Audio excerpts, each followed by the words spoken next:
Avez-vous déjà bu un verre d'Yquem 2013 ou un Château Cheval Blanc 2011 ailleurs que dans vos rêves ? Peut-être pas. Et pourtant, du 20 mars au 20 avril prochain, l'opération Carte sur table de Duclos revient pour sa 11e édition et vous propose une sélection de 20 Bordeaux exceptionnels à prix caviste à retrouver sur les tables de 20 restaurants en France. Pour en savoir plus, rendez-vous sur le site cartesurtable.com. Les podcasts du Figaro. Sport et alcool sont-ils vraiment les meilleurs ennemis du monde ? S'il s'agit là de deux pratiques fort réjouissantes sur le papier, leur combinaison semble pour le moins audacieuse. Et pourtant, les conclusions de la science s'avèrent beaucoup plus amusantes qu'on ne le croit. Bonjour à tous et bienvenue dans cet épisode de Parlons Vin, le podcast qui vous dit tout sur ce que vous n'osez jamais demander. Je suis Alicia Doré, journaliste et responsable éditoriale du Figaro Vin, et dans cet épisode, on va parler de performance, de troisième mi-temps, de gueule de bois et d'esprit d'équipe.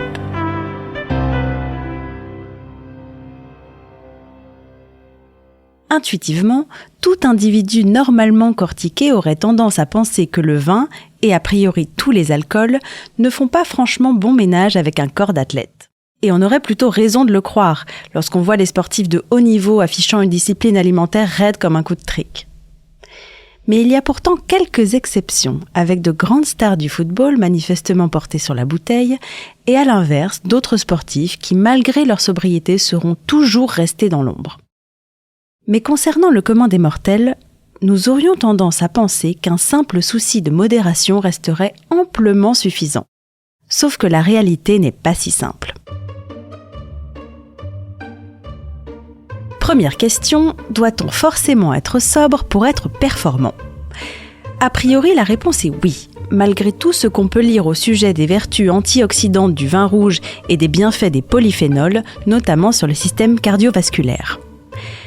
On répondra au petit malin qu'il n'y a absolument aucun composant du vin qu'on ne pourrait trouver dans un autre aliment, à commencer par les fruits ou le café.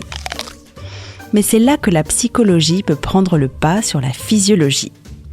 Parce que prendre un verre le soir, entouré d'une bande de copains, aura davantage à vous faire aller au lit plus joyeux et plus détendu. En tout cas, davantage que si vous étiez resté seul à vous morfondre dans un canapé. Et cela pourra donc avoir un impact sur votre motivation à aller courir le lendemain matin, même sous la pluie. Une deuxième question qu'on pourrait se poser, le vin peut-il être bénéfique pour pratiquer un sport ? Là où ça devient intéressant, c'est qu'il aurait été démontré qu'une consommation modérée de vin rouge pouvait étonnamment aider les sportifs, notamment à mieux assimiler le fer, mais aussi à lutter contre le mauvais cholestérol et à favoriser la décontraction musculaire. Même si ça reste pas tout à fait l'équivalent d'une séance chez le kiné. Autre situation pour laquelle l'alcool au sens large a un véritable effet positif, la fameuse troisième mi-temps, ce moment d'après-match souvent bien arrosé où l'on copine entre membres d'une même équipe. Un épisode qui va renforcer le mental des joueurs, tout comme l'esprit d'équipe, et qui aura donc un impact direct sur leur capacité à encaisser une défaite, tout comme à se battre pour décrocher une victoire. À condition de boire avec modération, ce qui n'est pas toujours le cas. Maintenant que l'on a prouvé qu'il était possible d'être sportif et de s'envoyer un petit verre derrière le maillot de temps à autre, une autre question centrale, quand peut-on boire sans plomber la compétition à venir ? Alors, tout comme on évitera de sortir boire des cocktails jusqu'à l'aube la veille d'un entretien ou d'un grand oral, il est fortement déconseillé de consommer de l'alcool durant les 24 heures qui précèdent une compétition. Là encore, tous les sports ne sont pas égaux, puisque l'éthanol contenu dans le vin agit en deux temps sur la pression artérielle. Bon, plus concrètement, elle a pour effet d'accroître l'adresse et la concentration. Mais attention au retour de bâton. En 1968, à l'occasion des Jeux Olympiques, le pentathlète suédois Hans Gunnar Ligenvall se serait vu retirer une médaille de bronze jugée malhonnêtement acquise, et pour cause, il avait bu 2 bières avant l'épreuve de tir. Pour finir, on est en droit de se demander si certains effets provoqués par le vin ne seraient pas identiques à ceux que l'on peut retirer d'une petite course au grand air. La réponse est oui. En fait, l'éthanol contenu dans l'alcool incite l'organisme à relâcher de la dopamine et de l'endorphine, tout comme la grande majorité des activités sportives. 2 molécules formidables donc, qui dans un des 2 cas s'avèrent pourtant beaucoup plus farceuses a posteriori. Et on vous laisse deviner lequel.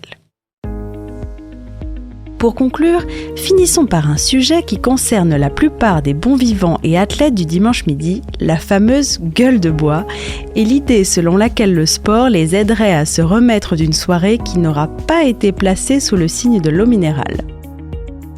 Il peut paraître un peu fou d'intensifier la déshydratation provoquée par l'alcool par une séance de jogging, et pourtant, le sport permet de remettre la machine en route en accélérant le métabolisme et en éliminant plus vite les résidus toxiques.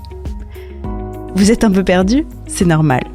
Parce qu'en définitive, il n'y a qu'une seule règle d'or, être à l'écoute de son corps. Si vous avez aimé ce podcast, n'hésitez pas à le partager et à vous abonner. Vous pouvez le retrouver sur le site du Figaro, Apple Podcast, Spotify, Deezer et toutes les applications.